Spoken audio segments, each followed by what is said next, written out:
మీరు గమనించండి, ఇంటికి వెళ్ళాక మాట చదువుకోండి. మధ్యాహ్నం వేళ 12 గంటలకి ఆ సమరయ స్త్రీ అనే ఆమె సింగిల్ గా ఆ బావి దగ్గరకు వచ్చింది. ఎవరండి ఆమె పేరు? సమరయ స్త్రీ.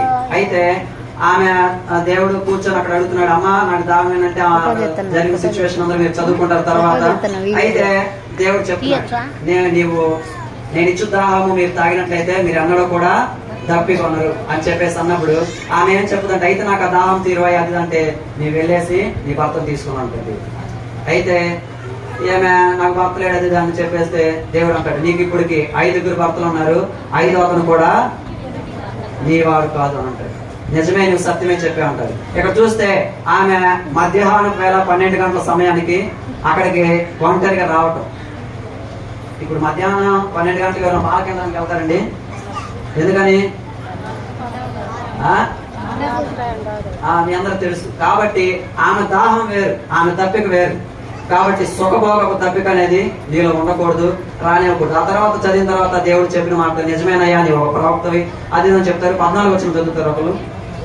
నేనిచ్చు నీళ్లు త్రాగువాడెప్పుడును దప్పికొనడు, నేను వానికిచ్చు నీళ్లు నిత్య జీవములకై వానిలో ఊరిడి నీటి బుగ్గగా ఉండునని. ఆయన ఇచ్చు దాహం అనేది మనకి ఎప్పటికి కూడా తప్పికొనం. మనం ఆయన దాహం మన దాహం తీర్చినట్లయితే దేని మీద కూడా నీకు ఇది లేదే అది లేదని ఆశ నీలో రాదు. కాబట్టి ఇంకొకటి 29 చదువు, 28, 29.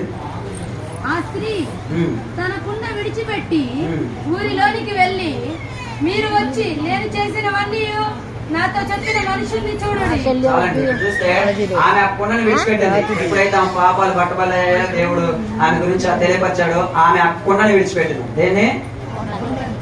అందరూ ఎవరి పనులు చూస్తున్నారు గమనించాలి. జీవం కలిగిన దేవుడు చెప్తున్న మాట చెవిగలవాడు ఆత్మ చెప్తున్న మాట వినను గాక. హల్లెలూయా. కాబట్టి ఆమె ఆ కుండని విడిచిపెట్టింది. ఆ కుండ ఎప్పుడైతే విడిచిపెట్టిందో ఆమె ఆ ఊర్లోకి వెళ్ళి సాక్ష్యం చెప్పింది. ఈ రాత్రి కాల సమయం, ఈ మధ్యాహ్న కాల సమయం ముందు నీవు కూడా నీ కుండని విడిచిపెట్టాలి. ఆ కుండ అనేది ఏదైనా కానీ, శరీరేచ్ఛలైనా, సుఖభోగాలైనా, ఇష్టాలైనా, రాజ్యాలైనా, లేకపోతే పదవైనా, ఇష్టం ఏదైనా కానీ నీవు ఆ కుండని విడిచిపెట్టినైతేనే దేవుడు నిన్ను సంఘంలోను సమాజంలో ఒక సాక్షిగా నిలబెడతాడు. ఒకటి, ఈ లోకం మీద నీకు ఆశ మనసు చచ్చిపోవాలి. రెండోది, నీవు దేవునికి దగ్గర అవ్వాలి.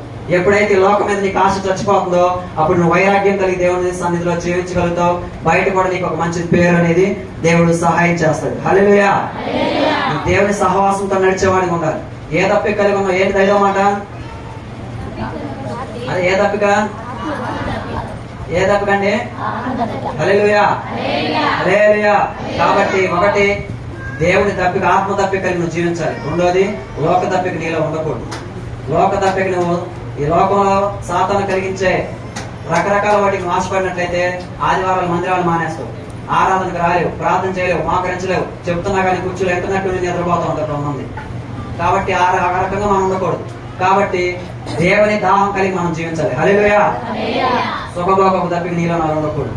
కాబట్టి నేను కొన్ని మాటలు చెప్తాను, మీరు విశ్వాసంతో ఆమేనని చెప్పేసి అనుకోనండి. దేవుడు ఆ మాటలని మీ జీవితాల్లో ఫలభరితం మారుస్తుంది. హల్లెలూయా. ఈ మధ్యాహ్న కాల సమయం ముందు ఏ ఆశతో మీరు ప్రదేశానికి వచ్చినారో దేవుడు మీ అందరి ఆశలు తృప్తిపరచును గాక. మీ కుటుంబాల్లో అద్భుత కార్యాలు జరిగించును గాక.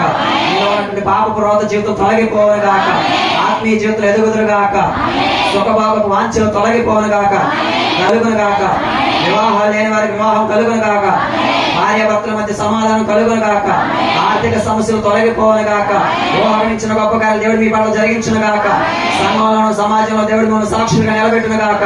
అనేక జనులకు జాతులకు దేవుడు మిమ్మల్ని నాందిగా నిలబెట్టును గాక. ఈ సంఘ పరిచయం దేవుడు విస్తరించబడును గాక. ఈ సరిహద్దులు విశాలపరచును గాక. ఆత్మీయతని దేవుడు బలంగా వాడుకును గాక.